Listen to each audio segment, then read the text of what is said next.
Good morning, everybody. I felt guided to read the complete and annotated version of A Course in Miracles. And I'm going to start reading chapter 1 until chapter 31 as of today. So before I start, I'm going to say the prayer in Spanish because I don't know it in English until I find it here. Estoy aquí únicamente para ser verdaderamente útil.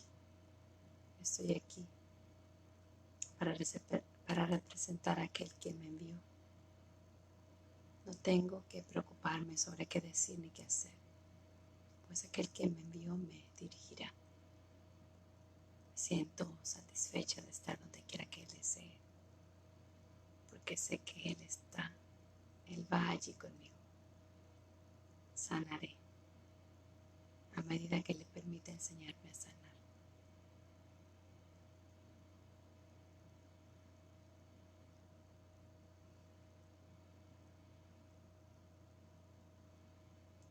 And I will learn the prayer. Okay, chapter 1, Principles of Miracles. 1. You will see miracles through your hands, through me. That's not actually the first principle. Chapter 1, Principles of Miracles. You will see miracles through your hands, through me. 1. The first principle of miracles is that there is no order of difficulty among them. One is not harder or bigger than another. They are all the same. 2. Miracles in themselves do not matter. They are quite unimportant. 3. Miracles occur naturally as expressions of love. The real miracle is the love that inspires them. In this sense, everything that comes from love is a miracle. 2. This explains their lack of order. All expressions of love are maximal. This also explains why miracles in themselves do not matter. The only thing that matters is the source. And this is far beyond human evaluation. 3. Please read these three principles as often as you can today, as if there were going to be a quiz this evening. This is merely to introduce structure if it is needed. It is not to frighten you. Do not feel guilty if you are doubting these principles. Just reread them and their truth will come to you. My strength will support you, so don't worry and leave the rest to me. 4. All miracles mean life, and God is the giver of life. He will direct you very specifically. Plan ahead is good advice in this world, where you should and must control the direct and indirect, where you have accepted responsibility. But the universal plan is in more appropriate hands. You will know all you need to know. Make no attempts to plan ahead in this respect. 4. Miracles are habits and should be involuntary. Otherwise, they may become undemocratic. Selective miracles are dangerous and may destroy the talent. 5. Feliz Instante Santo, Patricia. Se me ha guiado a leer la versión completa en inglés. Estamos leyendo un capítulo diario con toda la afiliación. Se me ha guiado a unirme con ellos a leer la versión completa en inglés. 5. Miracles are natural. When they do not occur, something has gone wrong. 6. Miracles are everyone's right, but purification is necessary first. 7. Miracles are a form of healing. They supply a lack and are performed by those who have more for those who have less. 8. Miracles are a kind of exchange. Like all expressions of love, which are always miraculous in the true sense, the exchange reverses physical laws. 9. A miracle is a reversal of the physical order because it brings more love to the giver and the receiver. 10. The use of miracles are spectacles to induce belief is wrong. They are really used for and by believers. A miracle is misunderstood when it is regarded as a spectacle. 11. Prayer is the medium of miracles. Prayer is the natural communication between the Creator and the Creator. Through prayer, love is received, and through miracle, love is expressed. 12. Miracles are the effects of thought. Thought can make the lower order or create the higher order. This is the basic distinction between intellectualizing and true thinking. One makes the physical and the other creates the spiritual. And we believe in what we make or create. 13. A miracle is a beginning and an ending. It thus abolishes time. It is always an affirmation of rebirth, which seems to go back but really goes forward. It undoes the past in the present and thus releases the future. 2. Yet there may be still one more thing, your fear of punishment for what is done now. Everybody makes mistakes. These errors are completely trivial. When the past has been forgiven, these minor infractions are very easily altered. 14. All miracles attest to truth. They are convincing because they arise from conviction. Without conviction, they deteriorate into magic, which is mindless and therefore destructive, or rather, the uncreative use of mind. 15. Each day should be devoted to miracles. Time was made so you could use it creatively and convince yourself of your own ability to create. Time is a teaching device and a means to an end. It will cease when it is no longer useful in facilitating learning. 2. Have a good day. Since only eternity is real, why not use the illusion of time constructively? You might remember that underneath are the everlasting arms. You should begin each day with a prayer. Help me to perform whatever miracles you want of me today. That's the first prayer. 3. Notes on this course should be read only under good learning conditions. They should also be reviewed, with the same rule applying to review periods. I'll tell you when, but remember to ask. 16. Miracles are teaching devices for demonstrating that it is as blessed to give as to receive. They simultaneously increase the reserve of strength in the giver and supply the lack of strength in the receiver. 2. I have forgiven you, and that means all hurt and hate you have expressed is cancelled. I need the children of light now. You who live so close to God must not give way to guilt. The karmic law demands abandonment for abandoning, but you have received mercy, not justice. Help the children because you love them and love God. Remember, a miracle is a spark of life. It shines through the darkness and brings in the light. You must begin to forget and remember. 17. Miracles are the absence of the body. They are sudden shifts into invisibility, away from the physical level. That is why they heal.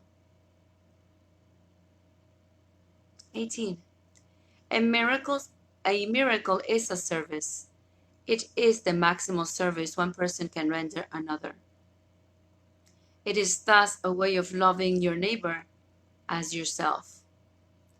The doer recognizes his own and his neighbor's inestimable value simultaneously.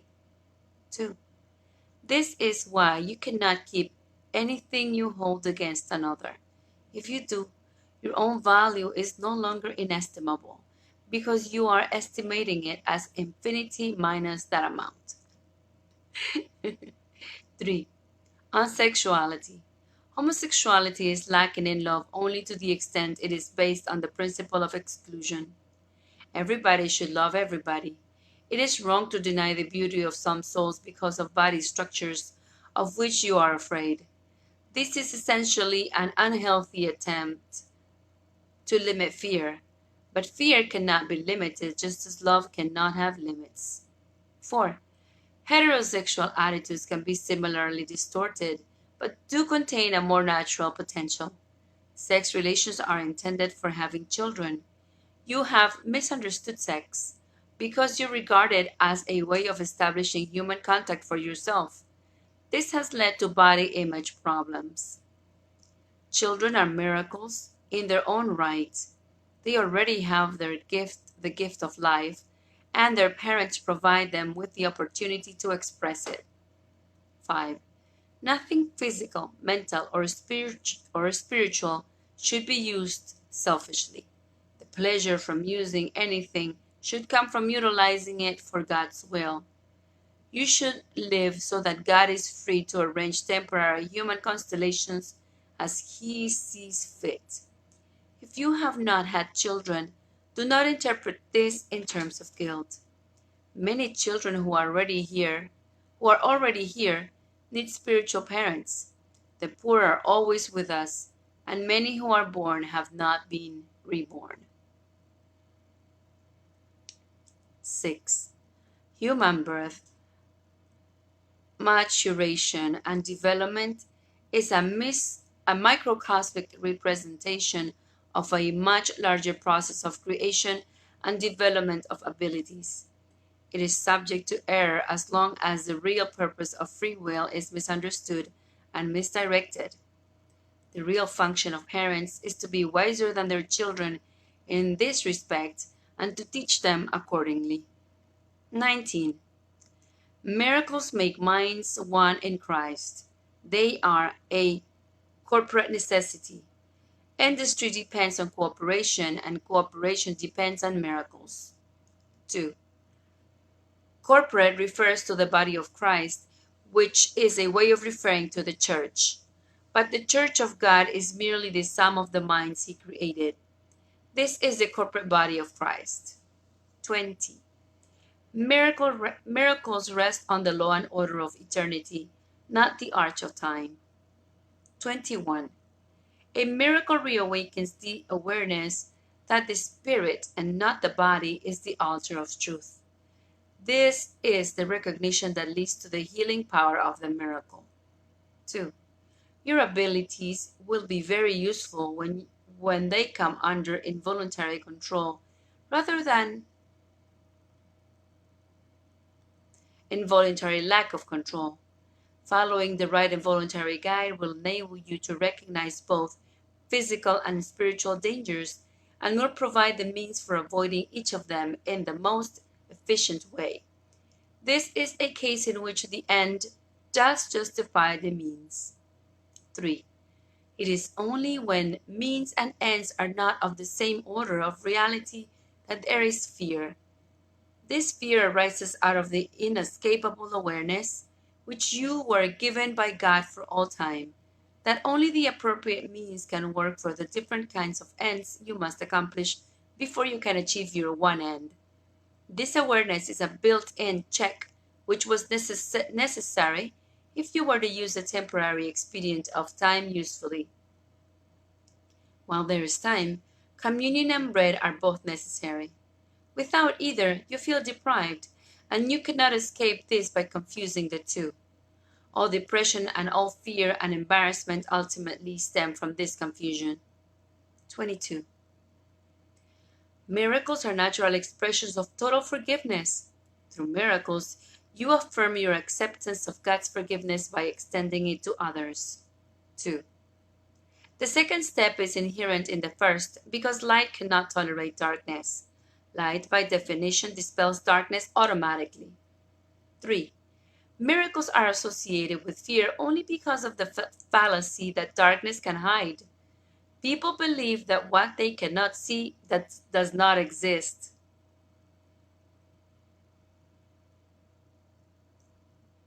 And their physical eyes cannot see in the dark. This is a very primitive solution and has led to a denial of the spiritual eye, which always depends on light. However, remember the biblical statement, The eyes of the Lord are in every place, beholding the evil and the good. 4. There are two stages, one lower and one higher, which are involved in the escape from darkness. The first is the recognition that darkness cannot hide. This usually does entail fear. The second is that there is nothing you want to hide, even if you could. This brings escape from fear. 5. As soon as you have completely entered the second phase, you will be not only willing to enter into communion, but will also understand peace and joy. Your commitment is not yet total. That is why you still have more to learn than to teach. When your equilibrium stabilizes, you can teach as much as you learn. This will give you the proper sense of balance. Meanwhile, remember that no effort is wasted. Amen. Unless you remember this, you cannot avail yourself of my efforts, which are limitless. 6. The biblical teaching that if you are ashamed of me before men, I will be ashamed of you before God is interpreted as a threat only as long as you remain at the first stage. What it really means is that if you are ashamed of me or embarrassed by love, you will project and therefore make it impossible for me to reach you. Make every effort you can not to do this. I will help you as much as you will let me. 23. Miracles make time and tide wait for all men. They can heal the sick and raise the dead because you yourself make death and taxes and can abolish both. Note that tax also means strain. 2. You are a miracle. God creates only that which or one who is of surpassing excellence or merit. Dictionary definition of miracles. It's okay.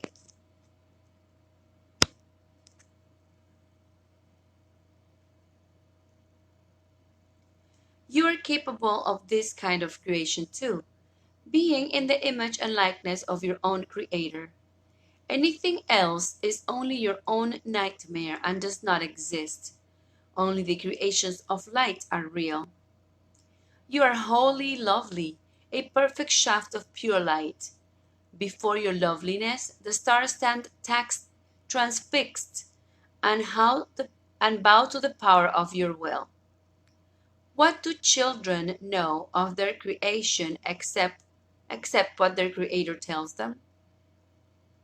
You were created above the angels because your role involves creation as well as protection.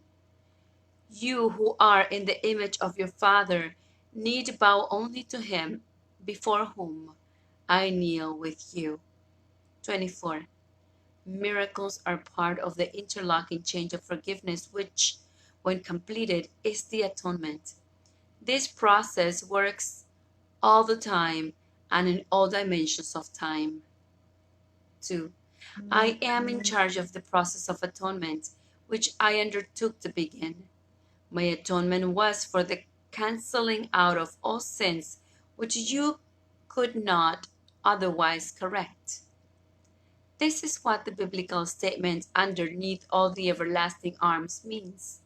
However, it is clear that when you can atone by miracles, both giver and receiver are atoning. It is better to atone this way because of the mutual benefits involved.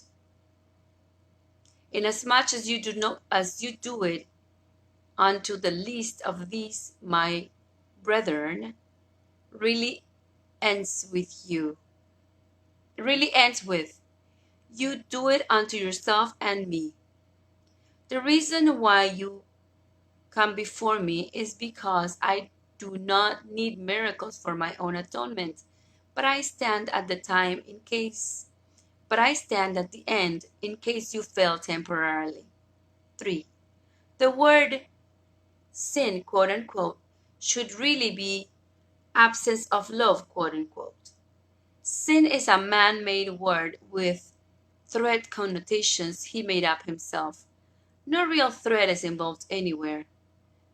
Just because nature abhors a vacuum, which is true enough, it does not follow that a vacuum is filled with hellfire. Nothing is gained by frightening yourself, and it's very destructive. Miracles need freedom from fear. Part of their atonement value involves that very freedom. 4.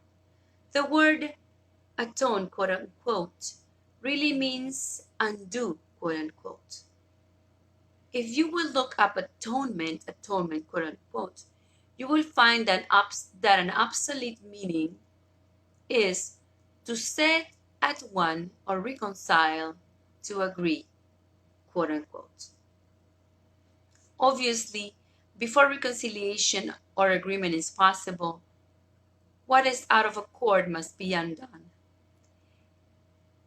It may seem as if darkness must be dispelled before light can come in, but the truth is that darkness is dispelled by light. 5.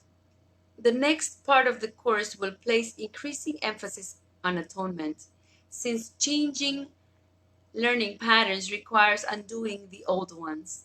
The real meaning of retroactive inhibition is simply that when two kinds of learning coexist, they interfere with each other. Therefore, when you say, if you want me to, I will, please add, and if you don't want me to, I won't. This is the right use of inhibition. There has to be some control over learning for channelizing purposes. Sometimes the new learning is the more important and has to inhibit the old. It is a form of correction. 6.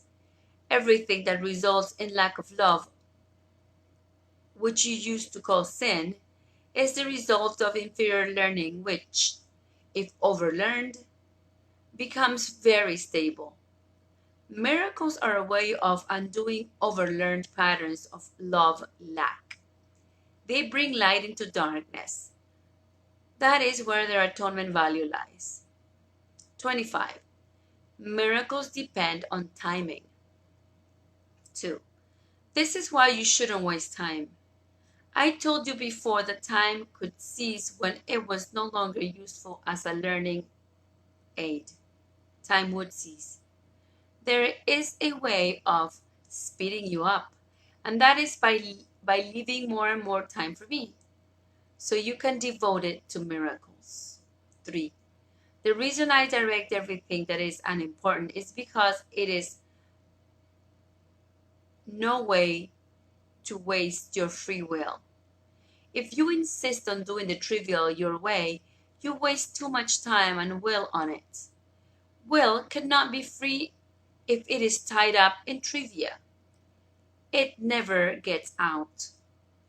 I will tell you exactly what to do in connection with everything that does not matter.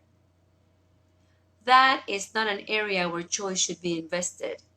There is a better use of time. 4. You have to remember to ask me to take charge of all minutiae, and they will be taken care of so well and so quickly that you cannot get bogged down in them. The only remaining problem is that you will be unwilling to ask. The only remaining problem is that you will be unwilling to ask because you are afraid not to be bogged down. Do not let this hold us back. If you will ask, I will arrange these things even if you're not too enthusiastic. I am not intruding on your will, but I am trying to free it. 5. Prayer can be very specific in little matters. If you need a coat, for example, ask me where to find one. I know your taste well, and I also know where the coat is that you would eventually buy anyway. If you do not like the coat afterwards, that is what would have happened anyway. 6. I cannot save you more time than you will let me, but if you are willing to try the higher shopping service, which also covers all lower order necessities and even quite a number of whims with reason, I have very good use for the time we could save.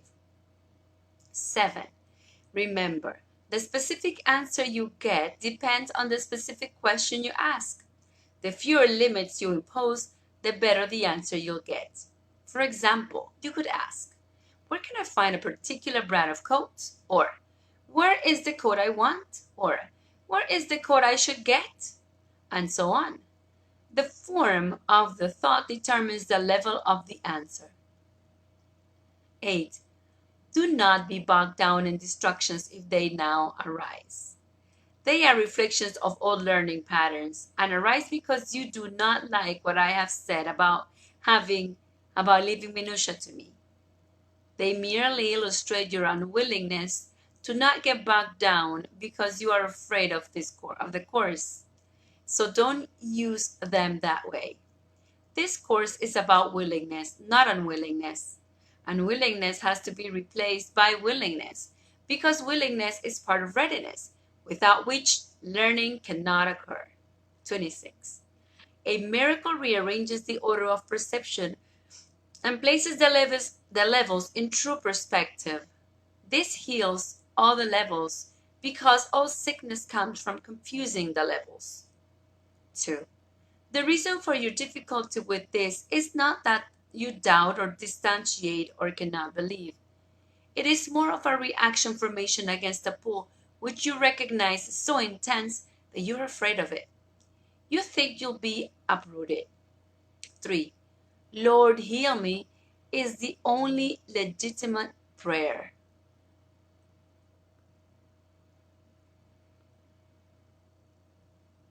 This also means, Lord, atone for me. Because the only thing you should pray for is forgiveness. You have everything else. 4. Now take this personally and listen to divine logic. If, when you have been forgiven, you have everything else, and you have been forgiven, then you have everything else. This happens to be the simplest of all propositions. If P then Q, P, therefore Q. 5. Your real question is P true? If you will review the evidence, I think you will find this inescapable. I went on very personal record to this effect, and I am the only completely true witness for God. You have every right to examine my credentials. In fact, I urge you to do so. It may have been years since you have read the Bible. 6. The purpose of the atonement is to restore everything to you. That is, to restore your awareness of everything. You had everything when you were created, just as everyone did. Having been restored to this original state, you naturally become part of the atonement yourself. You now share my inability to tolerate lack of love in yourself and in everyone else, and must join the great crusade to correct it.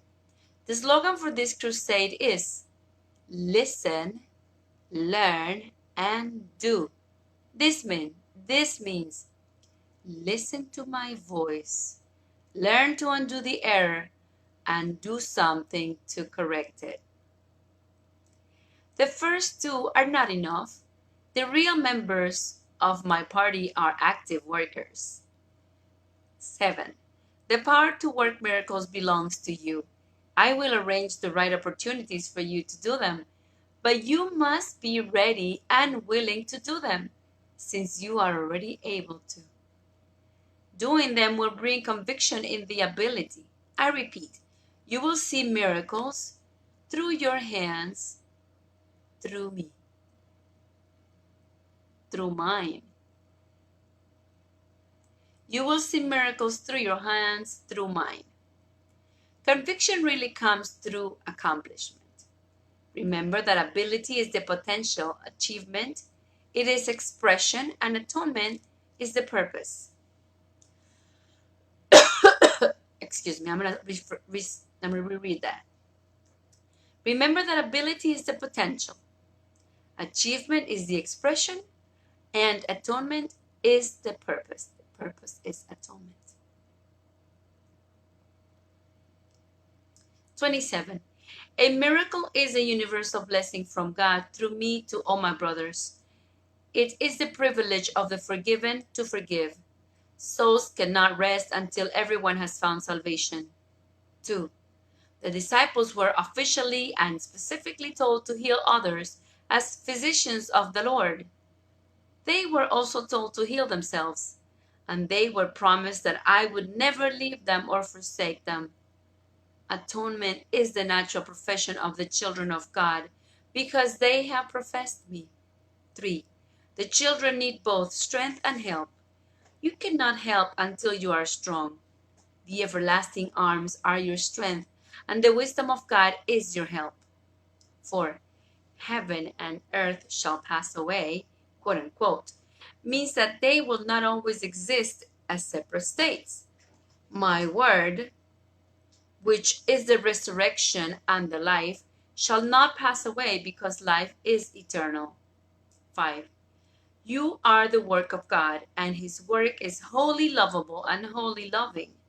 This is how you must think of yourself in your heart, because this is what you are. 28. Miracles are a means of organizing different levels of awareness. 2. Miracles come from the below conscious, subconscious level. Revelations come from the above conscious, superconscious level. The conscious level is in between and reacts to either subconscious or superconscious impulses in varying ratios. Freud was right about this basic classification, but wrong about the names. He was also right that the content of consciousness is fleeting. Consciousness is the level which engages in the world and is capable of responding both to external and internal impulses. Having no impulses from itself and being primarily a mechanism for inducing response, it can be very wrong. 3. For example, if the identification is with the body, consciousness may distort superconscious impulses by denying their source and seeking their impact in the orgasm. This is the result of mistaken identity, quote unquote. If you will look at the effects of revelation, you will see that there are some similarities in the experiential results, but hardly in the content. 4. Revelations induce complete but temporary suspension of doubt and fear. They represent the original form of communication between God and his sons before the intrusion of fire and ice made this impossible. It should be noted that they involve an extremely personal sense of closeness to creation, which human beings try to find in sexual relationships. This confusion is responsible for the depression and fear which are often associated with sex. 5. Sex frequently involves lack of love, but revelation is purely a love experience. Physical closeness cannot achieve this. As was said before, these subconscious impulses properly induce miracles which are interpersonal and result in closeness to others. This can be misunderstood by a personally willful consciousness as an impulse towards sexual gratification. 6. Revelation unites you directly with God. Miracles unite you directly with others. Neither emanates from consciousness, but both are experienced there. This is essential because consciousness is the state which produces action, though it does not inspire it. You are free to believe what you choose. What you do attests to what you believe. 7. The deeper levels of your subconscious always contain the impulse to miracles, but you are free to feel its superficial levels, which are closer to consciousness, with the impulses of this world, and to identify yourself with them.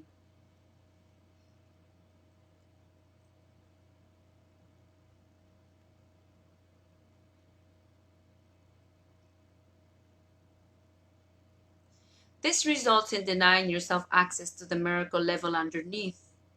In conscious actions, then, your interpersonal relationships also become superficial, and miracle inspired relating becomes impossible. 29. Miracles are a way of earning release from fear. 2. Revelation induces a state in which fear has already been abolished. Miracles are thus a means, and revelations are an end. In this sense, they work together. Miracles do not depend on revelation, they induce it.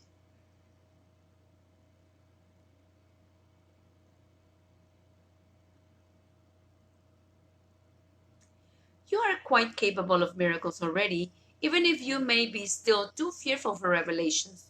Revelation will occur after you engage at the visionary level in a process of denying fear. 3. Revelation is intensely personal and is actually not translatable into conscious content at all. That is why any attempt to describe it in words is usually incomprehensible, even to the writer himself at another time. This is why the book of Revelation is essentially incomprehensible.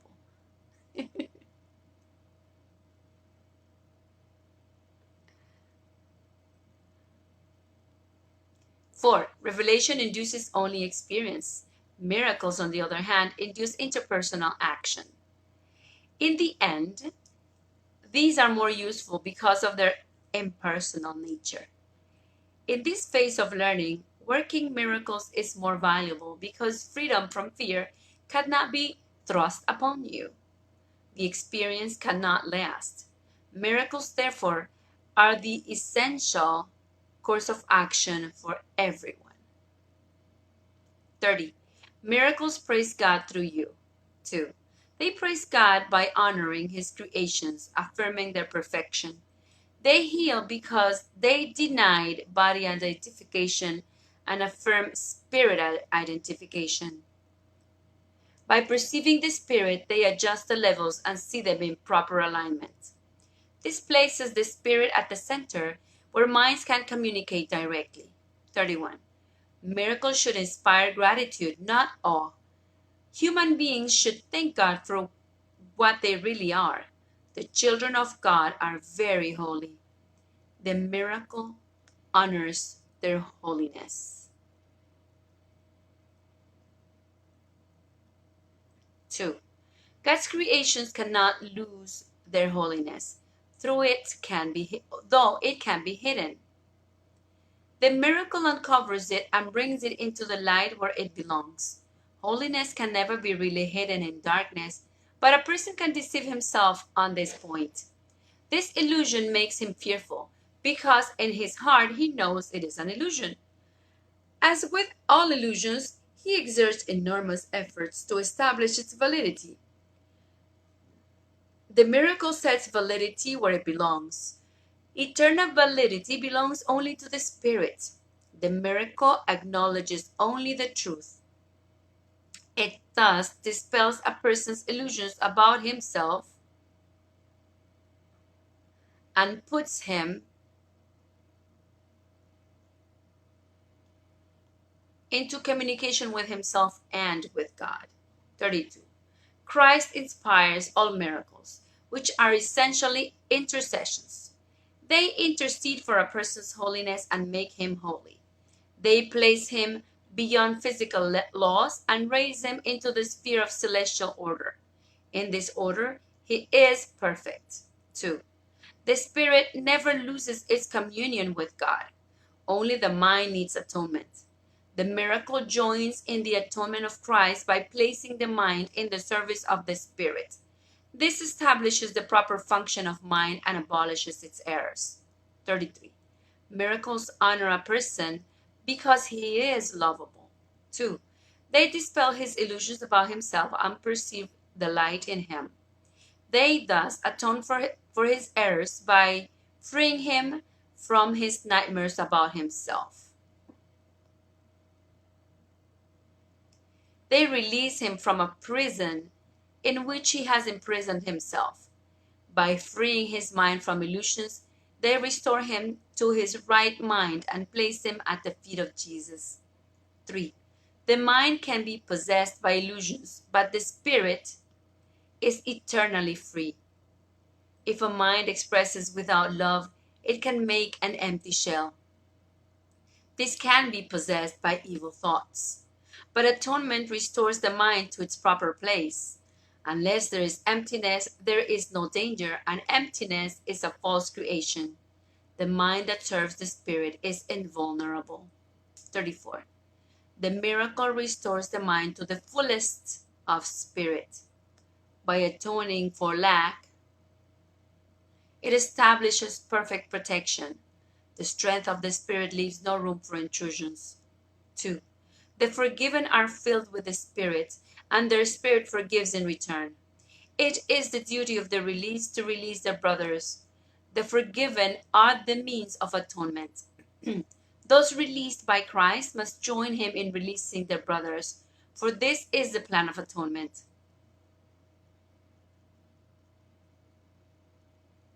35. Miracles are the way in which minds that serve the Spirit unite with Christ for the salvation of or release of all God's creations. 2. There are certain advantages in being a psychologist.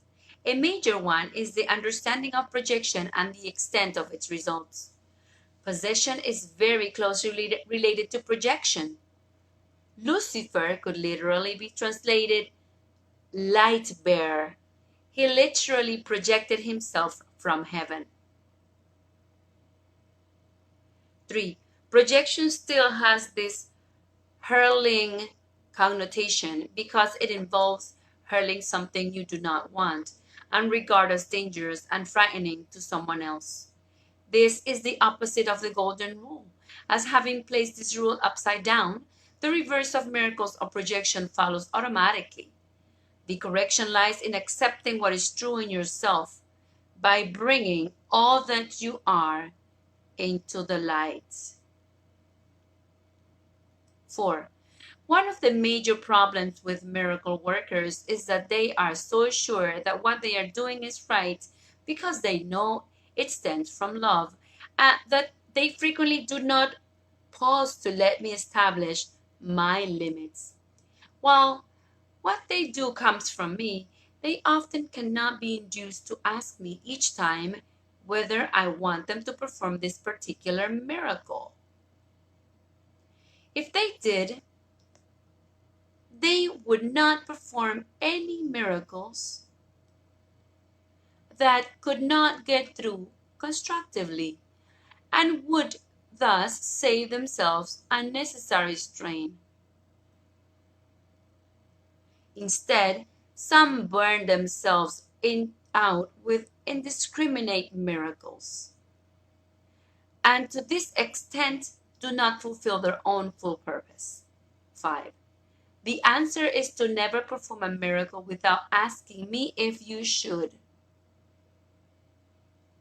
This spares you from exhaustion. Just because miracles are expressions of love, it does not follow that they will always be effective. I am the only one who can perform miracles indiscriminately because I am the atonement. You have a role in the atonement which I will dictate to you. 6. Remember, you already have a principle about the involuntary nature of miracles. We have also established the fact that everything involuntary belongs under Christ's control, not yours. Belongs under Christ's control, not yours. Under Christ's control, miracles replenish the doer as well as the receiver. Under Christ's control, miracles replenish the doer as well as the receiver. Miracle workers must learn Christ's control to replace their former habits, which did produce scarcity in place of abundance. From errors of this kind, the sense of deprivation is inevitable, but very easily corrected. 7. Possession really means not under God control. Not under Christ's control, thus making the mind vulnerable to projection. The idea of earth-bound entities entering into bodies really refers to being taken over by your own earth-bound thoughts.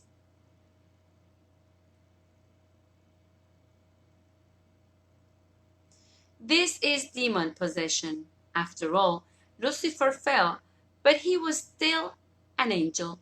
He is thus the symbol for humanity.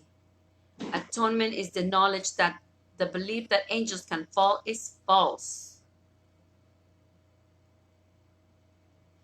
It is true that mind can make projections as well as miracles, but it is not true that projections are real. Any psychologist should understand this.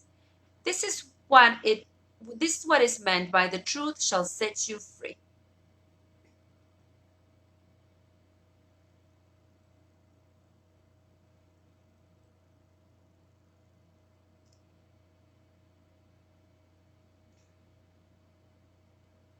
Eight, you need to understand the very important difference between Christ's control and Christ's guidance.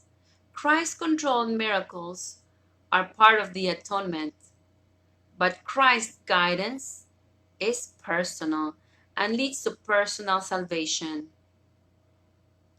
The impersonal nature of miracles is an essential ingredient because this enables me to control their distribution as I see fit.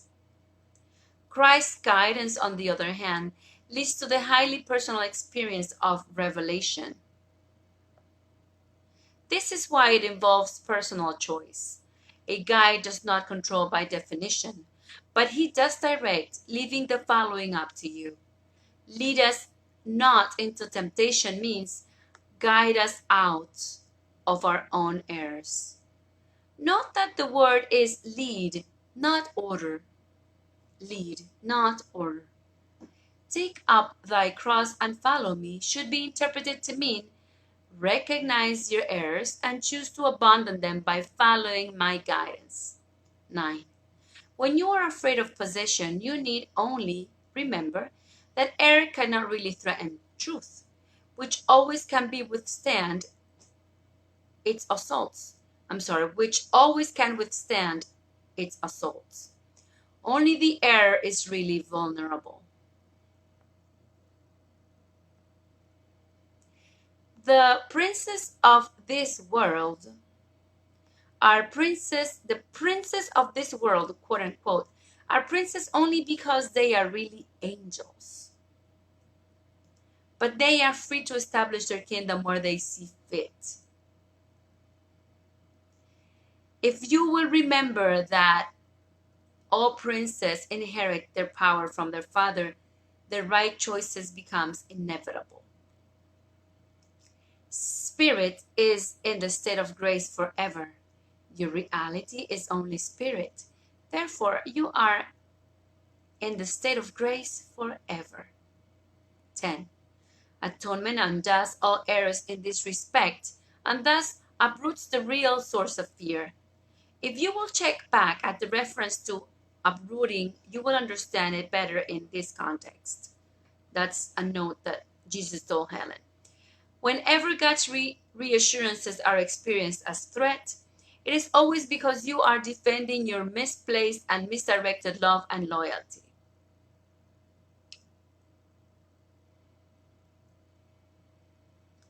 This is what projection always involves. Casting spells, quote unquote, merely means affirming error, quote unquote. And error is lack of love. When a person projects this lovelessness onto others, he does imprison them, but only to the extent that he reinforces errors they have already made.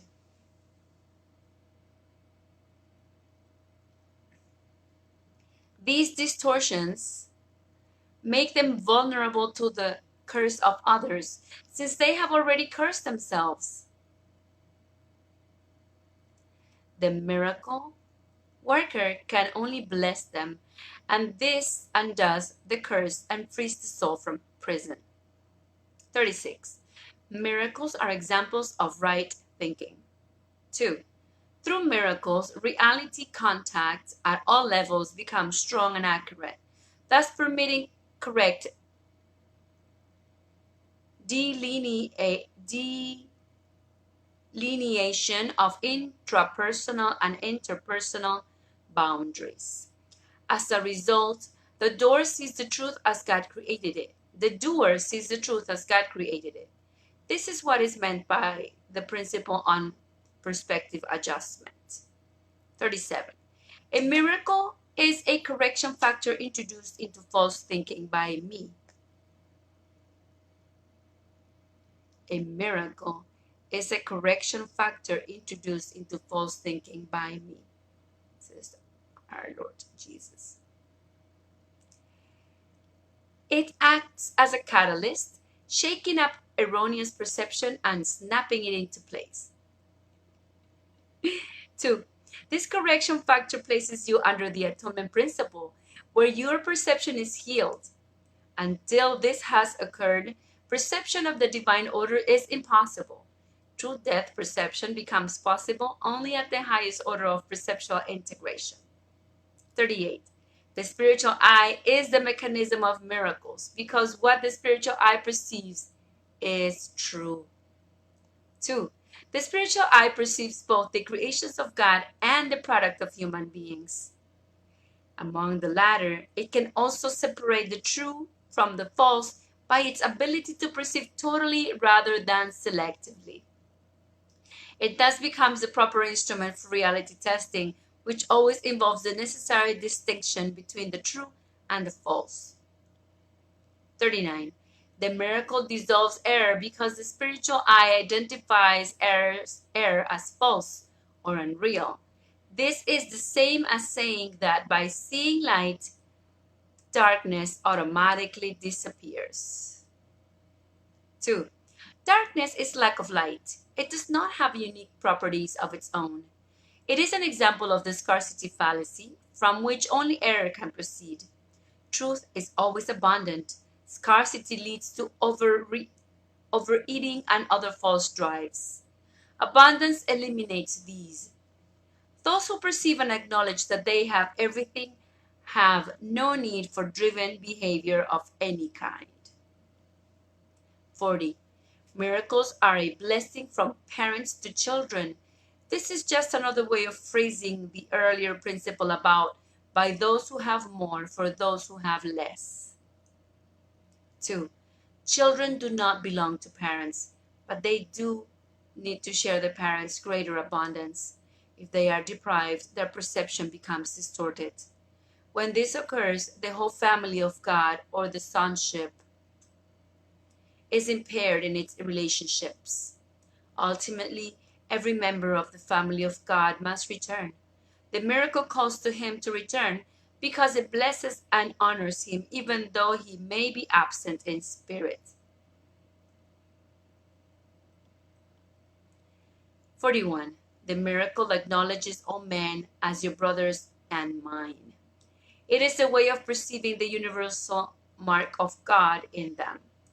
This is the true strawberry mark of brotherhood. 2. Your false idea about your own exclusion from universal love is both fallacious and arrogant. Your real specialness does not stem from exclusion, but from inclusion.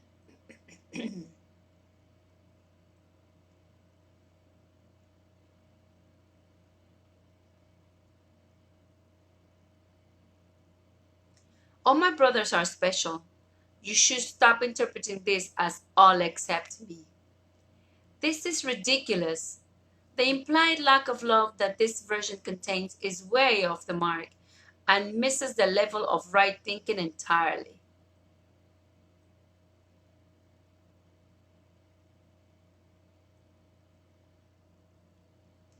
3.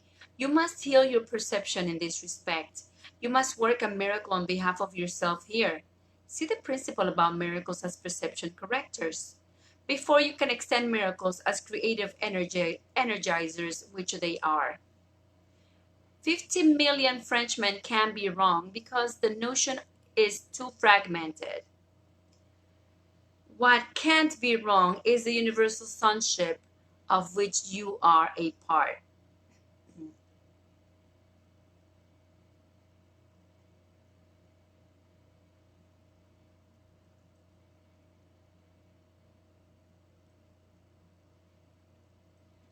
4. God is not mocked may arouse anticipation of punishment, but it is really a reassurance. God would be mocked if any of his creations lacked holiness. The creation is whole. The mark of wholeness is holiness, not holes. The sonship has no holes anywhere. Remember, God is not mocked under any circumstances. 42. Wholeness is the perceptual content of the miracle. It thus corrects or atones for the faulty perception of lack. 2. We can now return to the fundamental distinction between miracles and projection. The stimulus must precede the response and must also determine or at least influence the kind of response that is evoked. The relationship of stimulus and response is extremely intimate. The behavioristic terminology is because this part deals with behavior. Behavior is response. So the question, response to what, becomes crucial.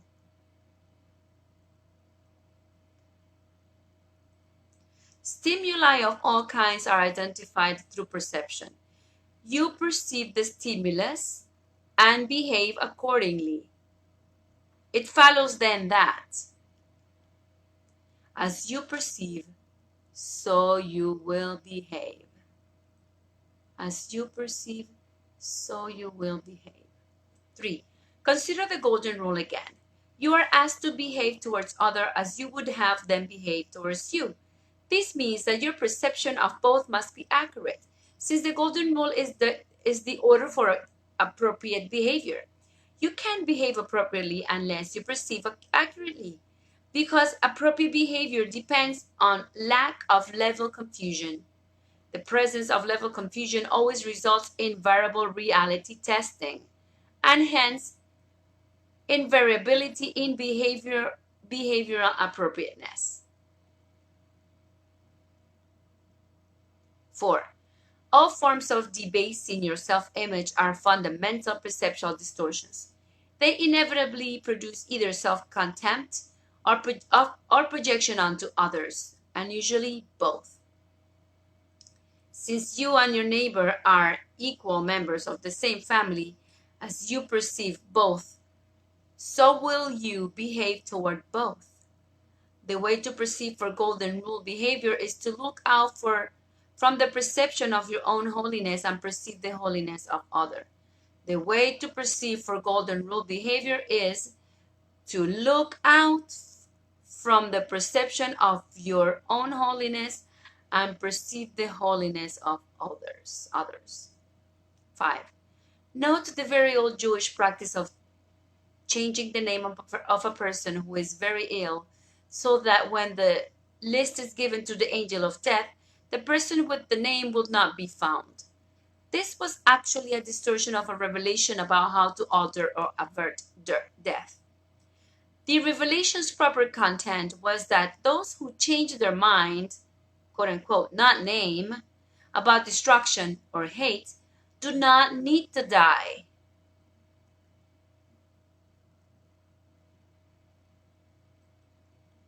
Death is a human affirmation of a belief in hate.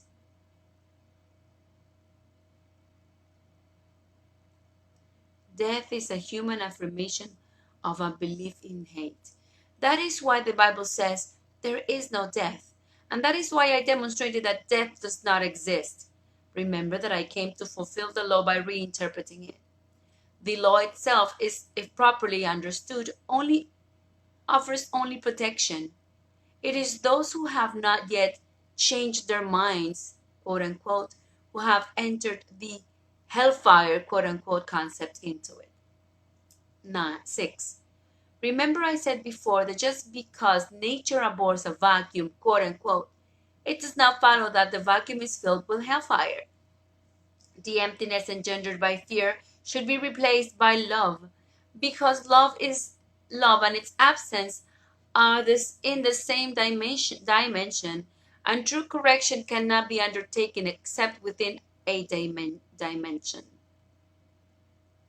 Otherwise, there has been a confusion of levels. 7. You need considerable clarification of the channel role. If you ask somebody what he believes before you tell him what you believe, then you are implying that you will say what he approves. This is not the real authority, quote unquote. The right way to complete the sentence when they told me what to do, quote unquote, is I refer the question to the only real authority, quote unquote. The Bible says, to everyone then who gives witness to me before men, I will give witness before my Father in heaven, quote unquote. The quotation means that you represent or witness for the authority in whom you believe.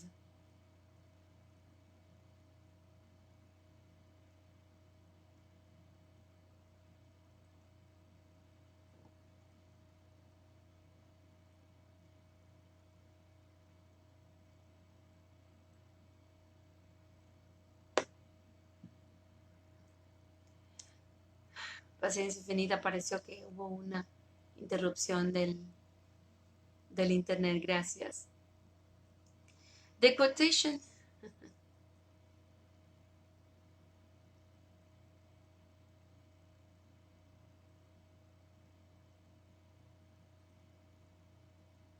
The quotation means that you represent or witness for the authority in whom you believe.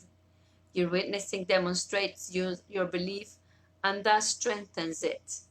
I assure you that I will witness for anyone who lets me, and to whatever extent he himself permits it. Those who witness for me are expressing through their miracles that they have abandoned deprivation in favor of the abundance they have learned belongs to them. 43. A major contribution of miracles is their strength in releasing a person from his misplaced sense of isolation, deprivation, and lack. They are affirmations of sonship, which is a state of completion and abundance. 2. The emphasis on changing your mind needs further clarification. Whatever is true and real is eternal and cannot change or be changed. The spirit is therefore unalterable because it is already perfect, but the mind can elect the level it chooses to serve.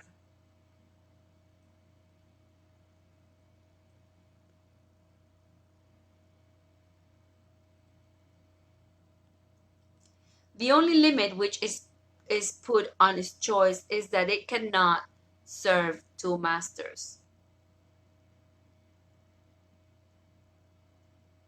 The only limit which is put on its choice is that it cannot serve two masters. While the ballot itself is a secret one and the right to vote is fully protected, voting always entails both election and rejection. If two candidates are voted for the same position, the machine cancels the ballot automatically. This is necessary because a split vote does not represent any real allegiance. 3. Free will is the attribute of the mind, not the spirit. The spirit always remains changeless because it never leaves the side of God. The creation of the spirit is already fully accomplished. The mind, if it votes to do so, becomes a medium by which the spirit can create along the lines of its own creation. If it does not freely elect to do so, it retains this creative ability but places itself under tyrannous rather than authoritative control. As a result, what it makes is imprisonment because such are the dictates of tyrants.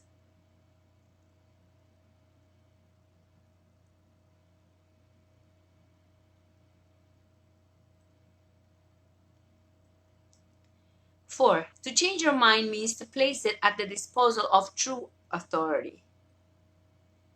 The miracle is thus a sign that the mind has elected to be guided by Christ in his service. The abundance of Christ is the natural result of choosing to follow him. 5. The following is in relation to the question of sex. You are involved with unconscious distortions which are producing a dense cover over miracle impulses, making it hard for them to reach consciousness. Sex and miracles are both ways of relating. The nature of any interpersonal relationship is limited or defined by what you want it to do, which is why you want it in the first place. Relating is a way of achieving an outcome.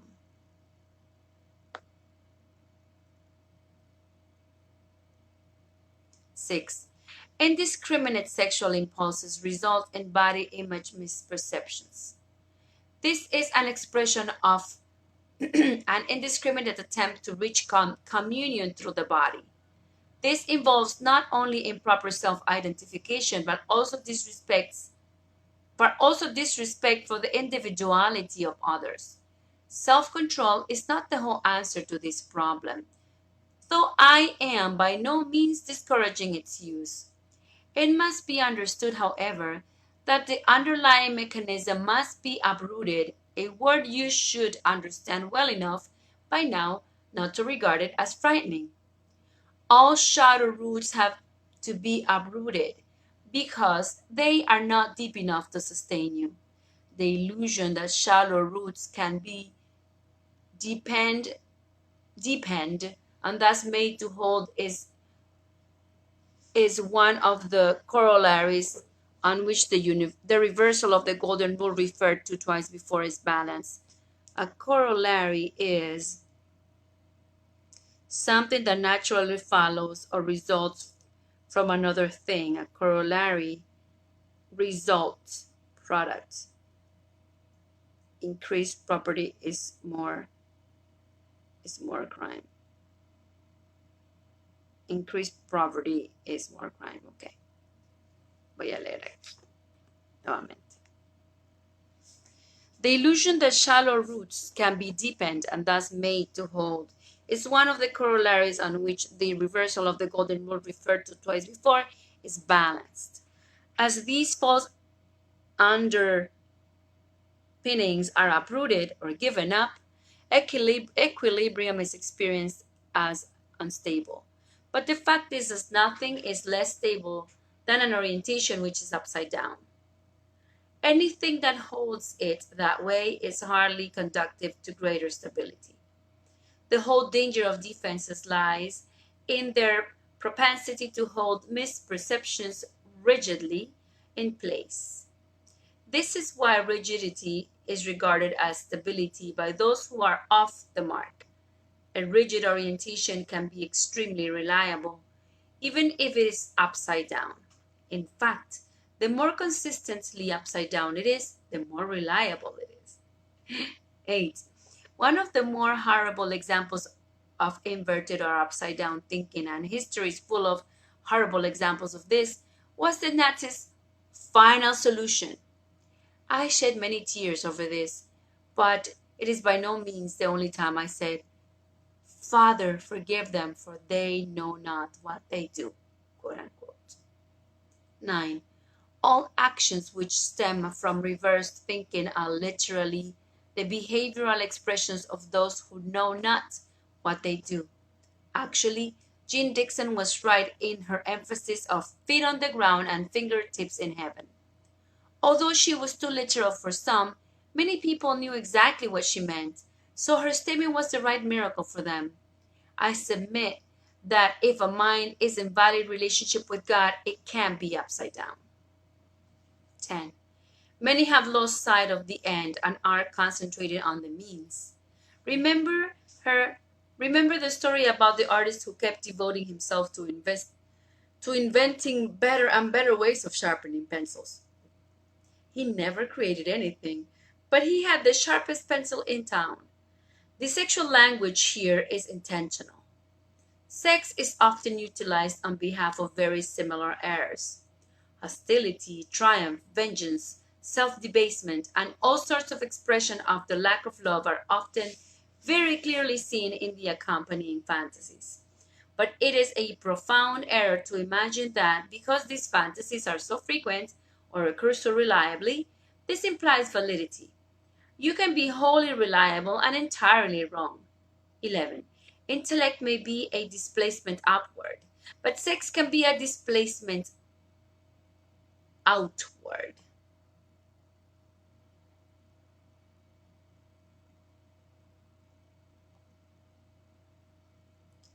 How can you come close to others through the parts of you which are really invisible? The word invisible, quote unquote, means cannot be seen or perceived. Cannot be seen or perceived, quote unquote. What cannot be perceived is hardly the right means for improving perception. 12. The confusion of miracle impulses with sexual impulses is a major source of perceptual distortion because it induces rather than straightens out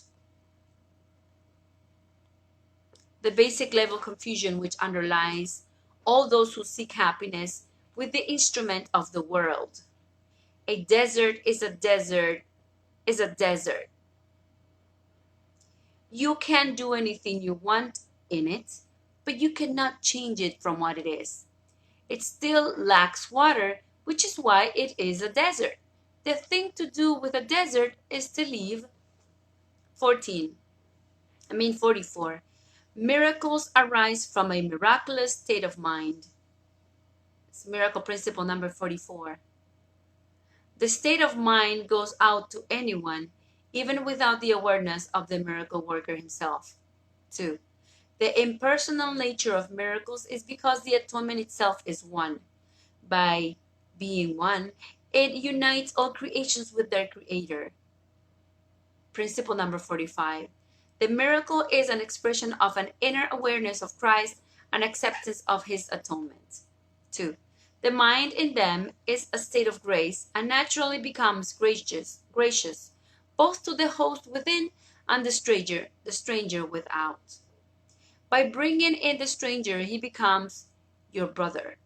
The miracle of healing is to bring those who are estranged from each other together because they are estranged from God. 3.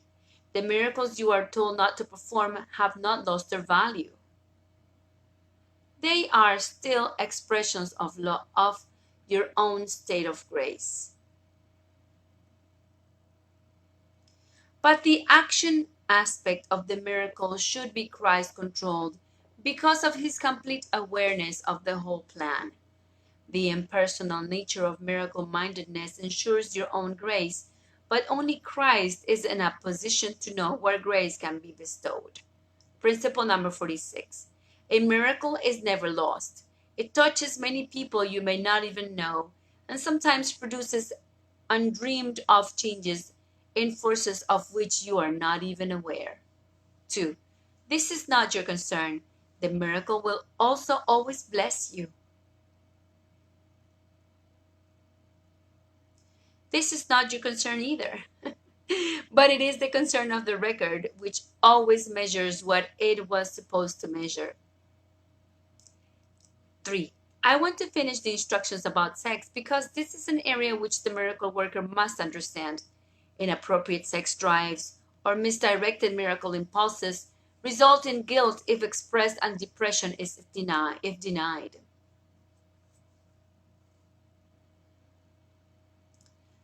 Inappropriate sex drives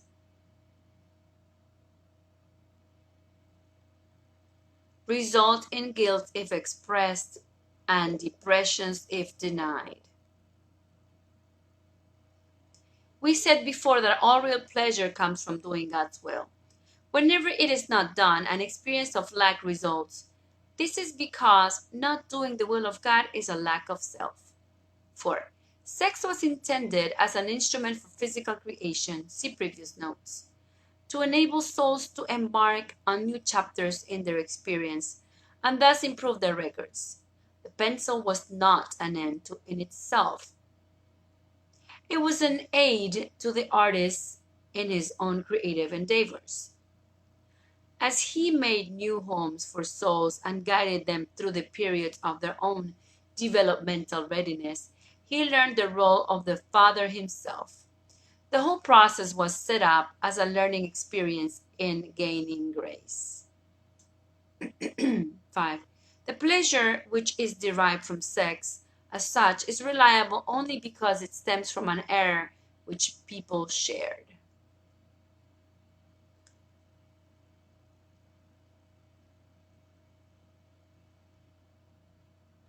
Awareness of the error produces guilt. Denial of the error results in projection. Correction of the error brings release. Awareness, denial, correction is what brings release.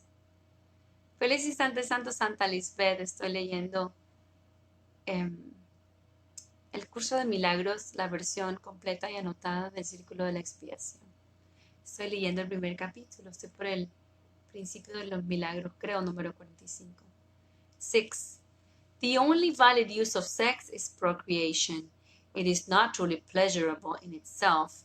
Lead us not into temptation means, do not let us deceive ourselves believing that we can relate in peace to God and our brothers with anything external. The sin of Ona was called a sin because it involved a related type of self-delusion, namely the pleasure without relating can exist. The concept of either the self or another as a sex object epitomizes this strange reversal. It is objectionable, but only because it is invalid. Upside-down logic produces this kind of thinking.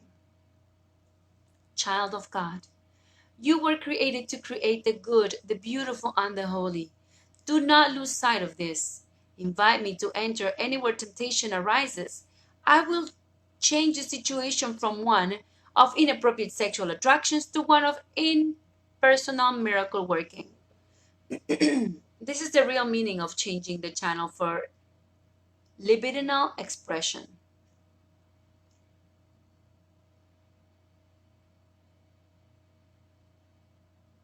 Feliz Instante Santo. 8. The love of God for a little while must still be expressed through one body to another. The love of God for a little while must still be expressed through one body to another. That is because the real vision is still not so dim. Everyone can use his body best by enlarging the perception of others so they can see the real vision. This vision is invisible to the physical eye. The ultimate purpose of the body is to render itself unnecessary. Learning to do this is the only real reason for its existence. 9. We said before that prayer is the medium of miracles. The miracle prayer is, if you will tell me what to do, I will to do it. This prayer is the door that leads out of the desert forever. 10. This, however, is not a complete statement because it does not exclude the negative. We have already told you to add the thought and not to do those you would not have me do in connection with miracles.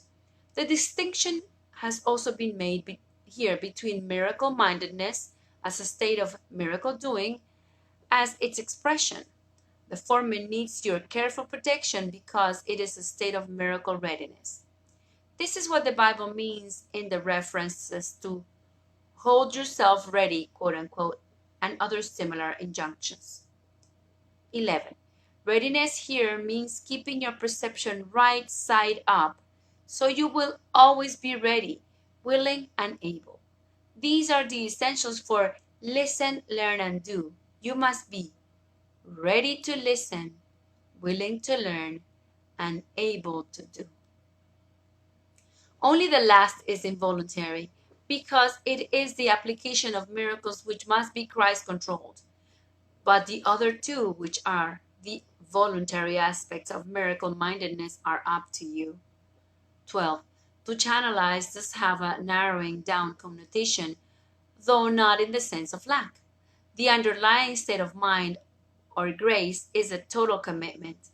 Only the doing aspect involves channelizing. This is because doing is always specific.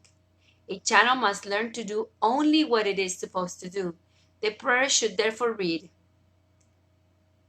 if you will tell me what to do, only that I will to do. 13. Revelation is literally unspeakable because it is an experience of unspeakable love. The word awe, quote unquote, should be reserved only for revelation, to which it is perfectly and correctly applicable. It is not appropriately applied to miracles because the state of true awe is worshipful. It implies that one of the lesser orders stands before the greater one. This is the case only when a son of God stands before his creator. The sons are perfect creations and should be struck with awe in the presence of the creator of perfection. 14. The miracle, on the other hand, is a sign of love among equals. The equal cannot be in awe of each other, because awe always implies inequality. Awe is not properly experienced even in relation to me. I kneel beside you, facing the light. 15. An elder brother is entitled to respect for his greater experience and obedience for his greater wisdom. He's also entitled to love because he is a brother, and also to devotion if he is devoted. It is only my own devotion that entitles me to yours. I have knelt at your altar as readily as I would ever have you kneel at mine. 16. There is nothing about me that you cannot attain. I have nothing that does not come from God. The main difference between us, yet, is that I have nothing else. That leaves me in a state of true holiness, which is only a potential in you. 17. No man comes unto the Father but by me is among the most misunderstood statements in the Bible. It does not mean that I am in any way separate or different from you except in time. Now we know that time does not exist. Actually, the statement is much more meaningful if it is considered on a vertical rather than a horizontal axis. Regarded along the vertical, humanity stands below me,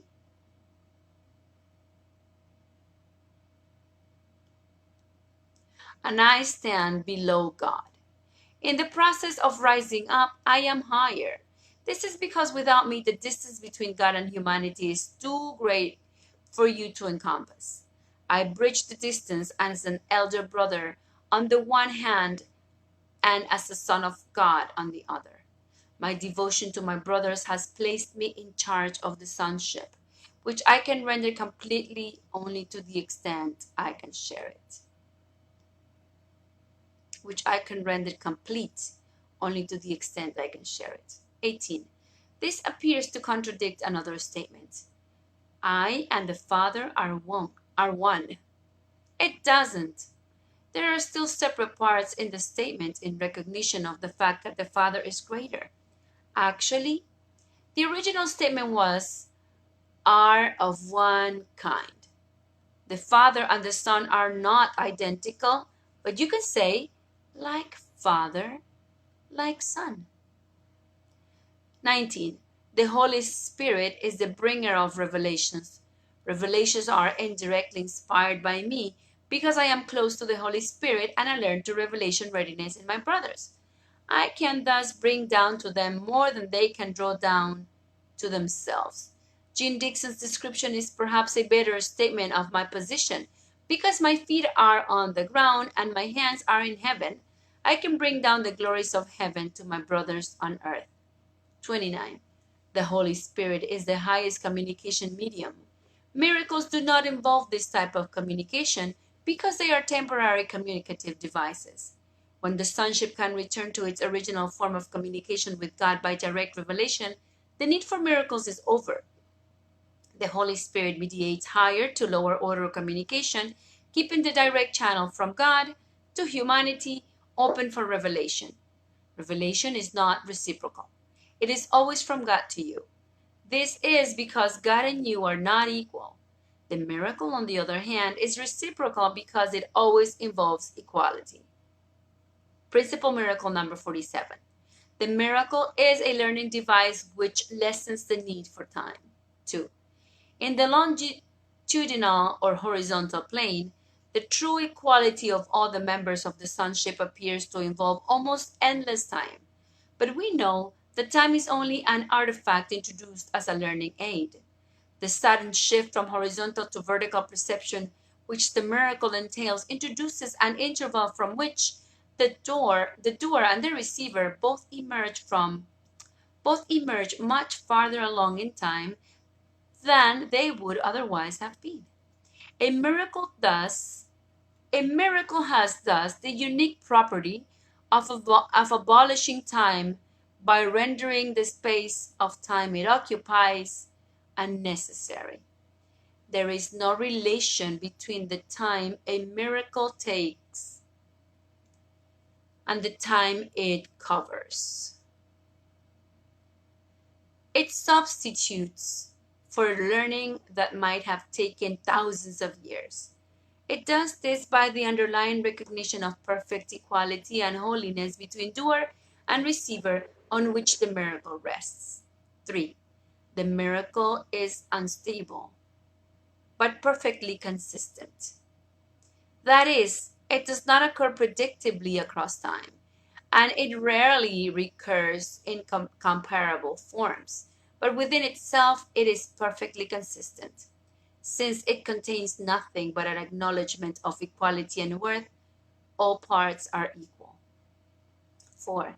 We said before that the miracle abolishes time. It does this by a process of collapsing it. It thus abolishes certain intervals within it. It thus abolishes certain intervals within it. It does this, however, within the larger temporal sequence. It establishes an out-of-pattern time interval, which is not under the usual laws of time. Only in this sense is it timeless. By collapsing time, it literally saves time, much the way daylight saving time does. It rearranges the distribution of light. Miracle principle number 48. The miracle is the only device which you have at your immediate disposal for controlling time. Only revelation transcends it, having nothing to do with time at all. 2. The miracle is much like the body in that both are learning aids which aim at facilitating a state in which they are unnecessary.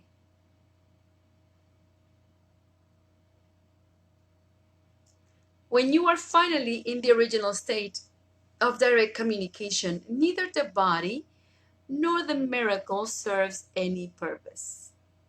3. While you are in the body, however, you can choose between loveless or miraculous channels of creativity.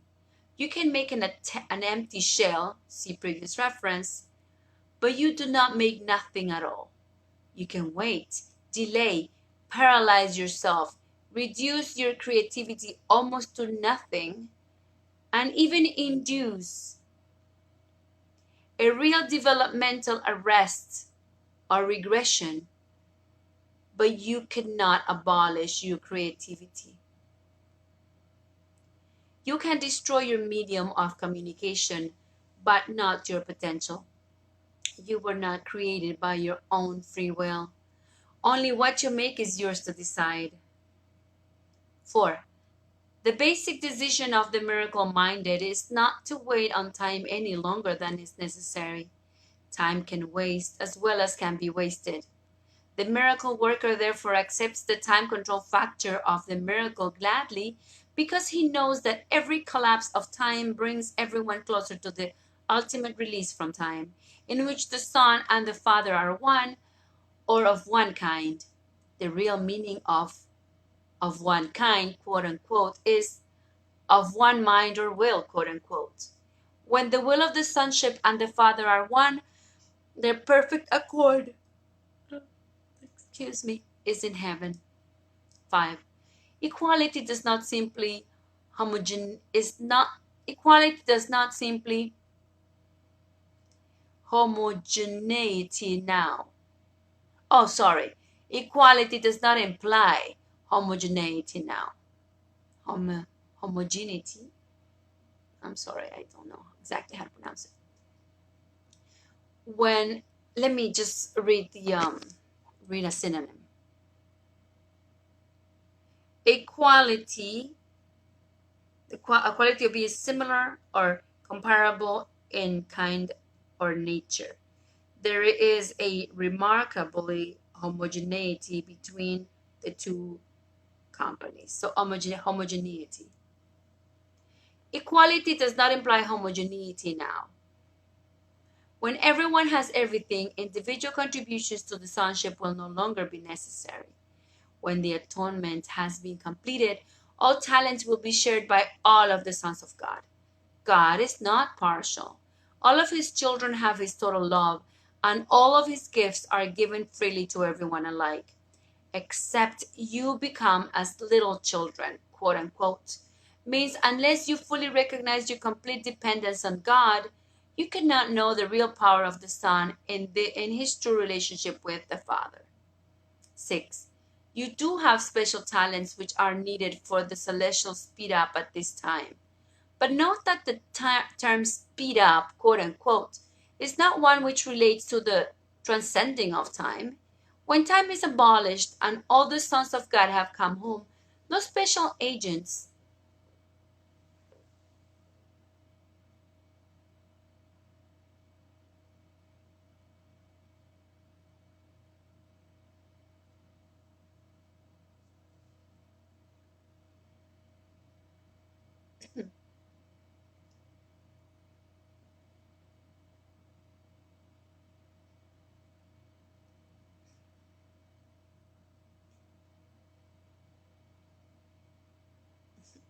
gratitud pareciera, good morning, pareciera que hay una irregularidad con el aparente internet. Pero bueno, aquí estamos. When time is abolished and all the sons of God have come home, no special agents will be necessary. But do not underestimate the power of special agents now, or the great need there is for them. I do not claim to be more than that myself. No one in his right mind, a term which should be specially noted, ever wants either more or less than that. Those who are called on to witness for me now are witnessing for all men as I am. 7.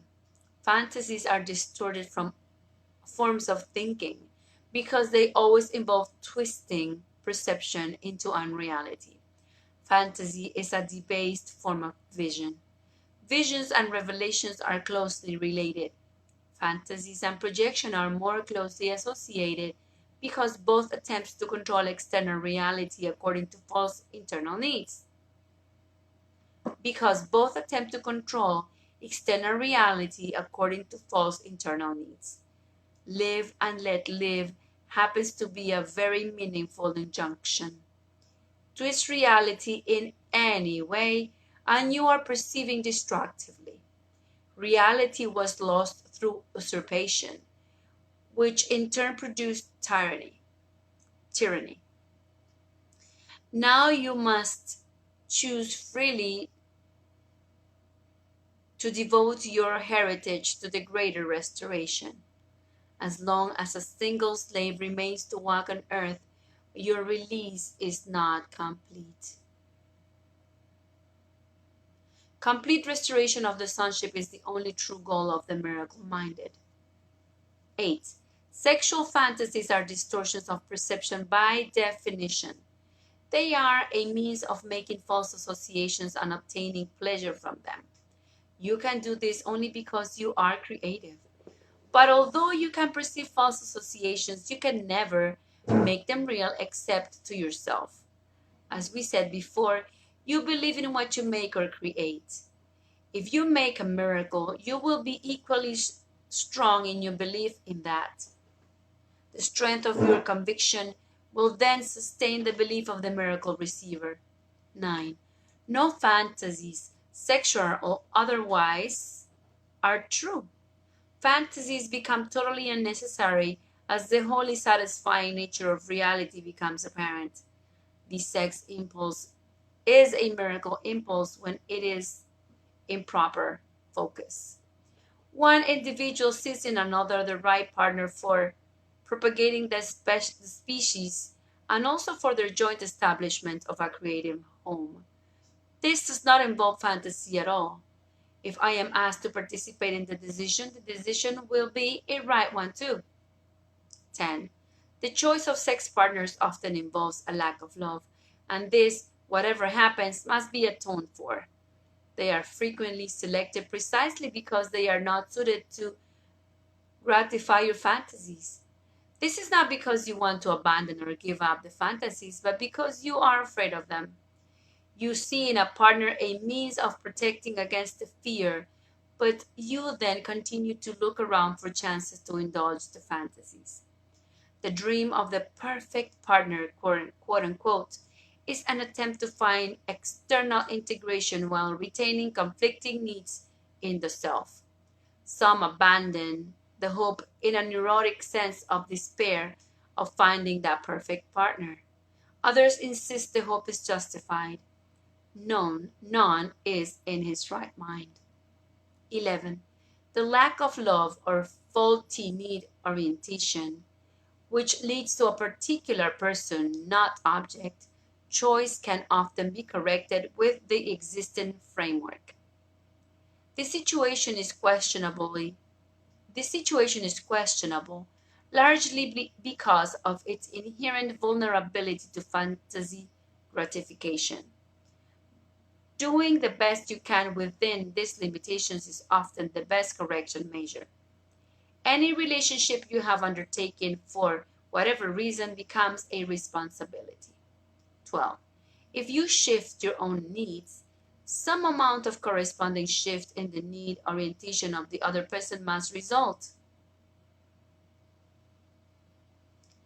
This will be beneficial even if the partner was originally attracted to you because of your disrespect.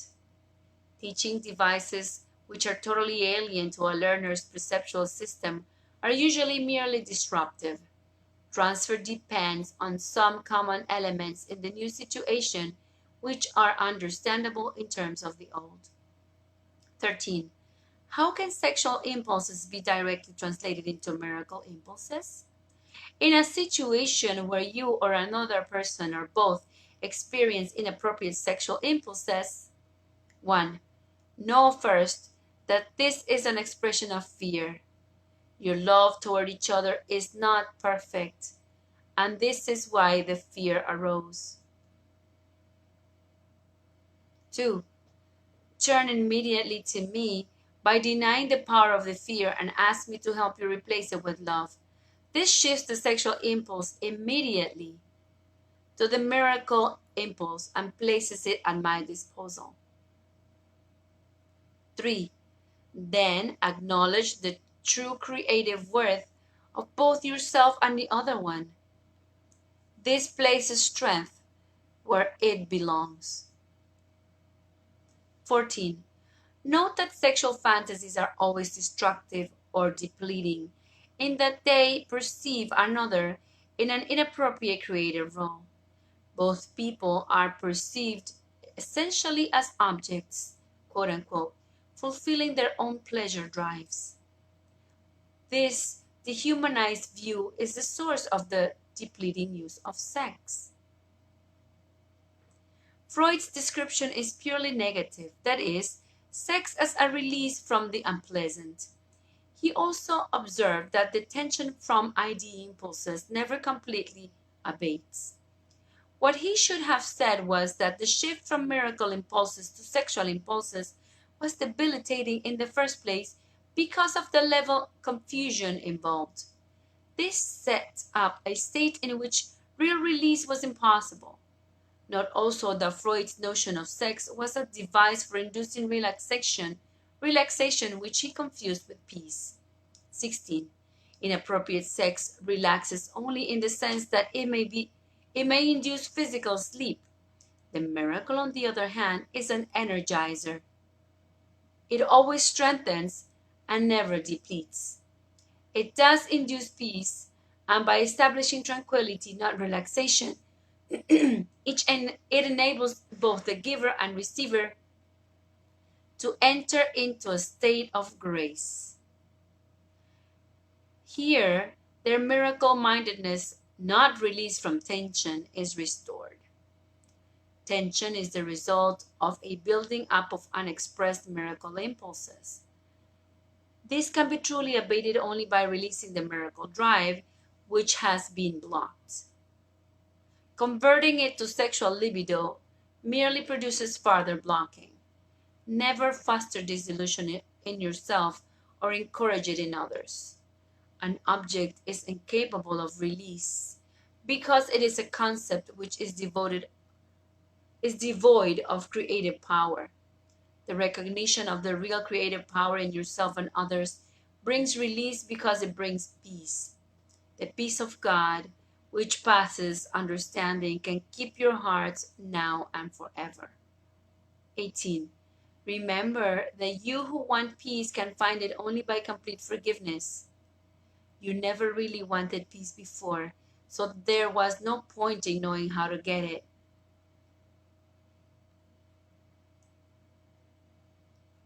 This is an example of the need to know principle, quote unquote, which was established by the Plan of Atonement long before the CIA. No kind of knowledge is acquired by anyone unless he wants it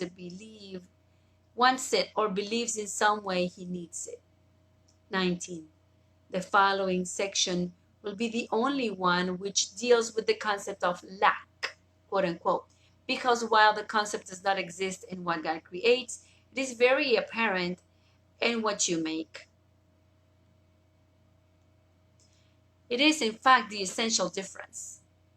20. A need implies lack by definition. It involves a recognition, conscious or unconscious, and at times, fortunately, superconscious, that you would be better off in a state which is somehow different from the one you're in. Until the separation, which is a better term than the fall, nothing was lacking. This meant that you had no needs at all. If you had not deprived yourself, you would never have experienced them. 21.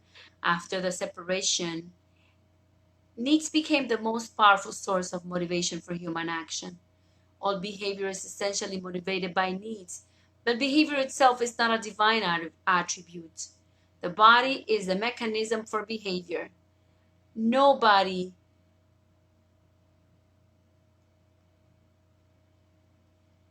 would bother even to get up and go from one place to another if he did not think he would somehow be better off. Believing that you could be better off is the reason why you have the mechanism for behavior at your disposal. Believing that you could be better off is the reason why you have the mechanism for behavior at your disposal.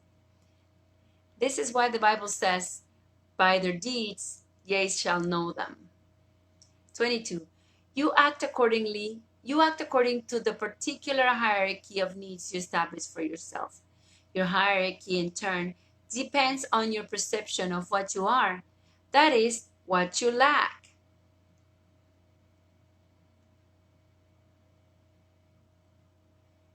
This establishes your own rules for what you need to know. Separation from God is the only lack you really need to correct.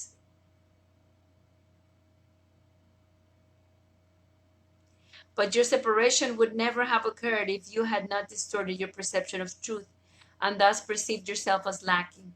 The concept of any sort of need hierarchy arose because, having made this fundamental error, you had already fragmented yourself into levels with different needs. As you integrate, you become one, and your one need becomes one accordingly. Only the fragmented can be confused about this.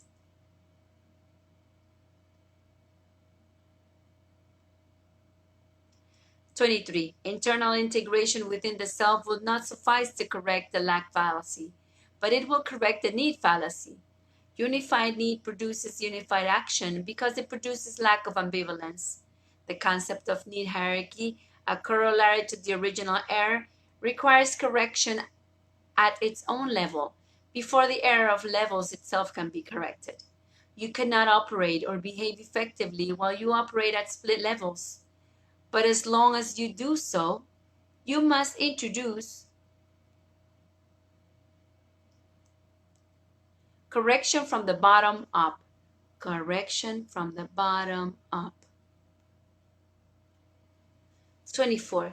This is because you now operate in space where up and down are meaningful terms. Ultimately, of course, space is as meaningless as time. The concept is really one of space-time belief. Space-time, it's a belief. The physical world exists only because you can use it to correct your unbelief, which placed you in it originally. As long as you knew you did not need anything, the whole device was unnecessary. 25. You can never control the effects of fear yourself because you have made fear and believe what you make. In attitude, then, though not in content, you resemble your own creator who has perfect faith in his creations because he created them. All creation rests on belief, and the belief in the creation produces its existence. This is why it is impossible for you to believe what is not true for anyone else. It is true for you because it is made by you. 26. Every aspect of fear proceeds from upside down perception.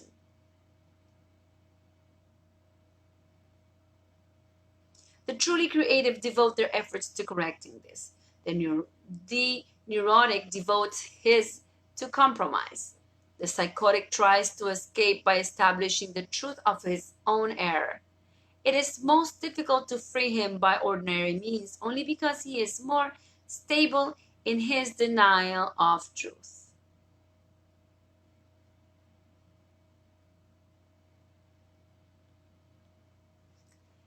Miracle principle number 49. The miracle makes no distinction among degrees of misperception. It is a device for perception correction, which is effective quite apart from either the degree of the direction of the error. This is its true indiscriminateness. 2. Christ-controlled miracles are selective only in what they are directed towards those who can use them for themselves. Since this makes it inevitable that they will extend them to others, a very strong chain of atonement is welded. But Christ's control takes no account at all of the magnitude of the miracle itself, because the concept of size exists only in a plane that is itself unreal. Since the miracle aims at restoring reality, it would hardly be useful if it were bound by the laws of the same error it aimed to correct. Only human beings make that kind of error. It is an expression of the foolish consistency, quote unquote, their own false beliefs have engendered. 3. Both the power and the strength of your creative will must be understood before the real meaning of denial can be appreciated and abolished. Denial is not mere negation, it is a positive miscreation. While the miscreation is necessarily believed in by its own maker, it does not exist at all at the level of true creation. Miracle principle number 50. The miracle compares what you make with the higher level of creation, accepting what is in accord as true and rejecting the discordant as false. 2. All aspects of fear are untrue because they do not exist at the higher creative level and therefore do not exist at all. To whatever extent you are willing to submit your belief to the real test of validity, to that extent are your perceptions healed, are corrected. In sorting out the false from the true, the miracle proceeds along these lines. Perfect love casts out fear. If fear exists, then there is no perfect love. But only perfect love really exists. Therefore, if there is fear, it produces a state which does not exist. Believe this and you will be free. Only God can establish the solution, for this faith is His gift. But you must contribute to your readiness here as elsewhere. The readiness for faith, as for everything else that is true, entails the 2 steps necessary for the release from fear. 3. Denial of fear in human terms is a strong defense because it entails 2 levels of error. The truth can be denied, and that absence of truth can be effective. 4. Recognizing fears corrects only the second error. Miracle-mindedness corrects the first. Some are more miracle-minded and less able to recognize fear, while others are less miracle-minded but better able to recognize fear. However, these differences do not affect the power of the miracle at all, since only the distinction between truth and error is its concern. Farther, when these different types join together, the conditions needed for consistent miracle-mindedness, the state in which fear has been abolished, can be particularly well worked out. 5. The purpose of this course is integration. You could not use it right until you have taken it. As long as your identification either vacillates or is weak, you cannot accept the gift that belongs to you. You are still either vacillating between recognizing the gift and throwing it away, or regarding yourself as too weak to accept it. You do not yet know its healing power. 6. After you have taken the course, you will accept it and keep it and use it. That is the final exam, which you will have no trouble in passing. Midterm marks are not entered in the permanent record. Thank you. We are done reading chapter 1. Tomorrow we will retake this inspiration of reading a chapter a day. Tomorrow we'll read chapter 2, right defense and release from fear. And chapter 2 will have 13 sections. Thank you. Because I read, I hear, I heal, we heal. Because we read, we hear, we learn. We are one. Thank you.